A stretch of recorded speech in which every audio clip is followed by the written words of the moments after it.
How to unprivate your TikTok account.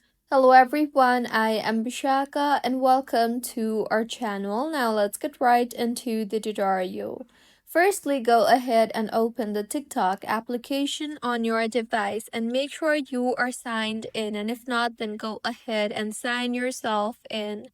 Now, tap on your profile icon at the bottom right of your screen and then tap on the three lines on the top right of your screen. Further, tap on the settings and privacy option and then tap on the privacy option there.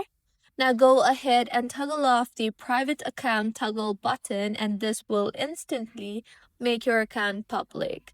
If the confirmation pop-up appears, then tap on the switch option if prompted. And if you want to make your profile private again, then simply toggle on the private account toggle button. And with this, your profile will be private again. So this is how you can unprivate your TikTok account. If you find this tutorial helpful, please like the video and do comment if you have any queries. Also, do subscribe to our channel for more helpful tutorials like this. See you on the next one.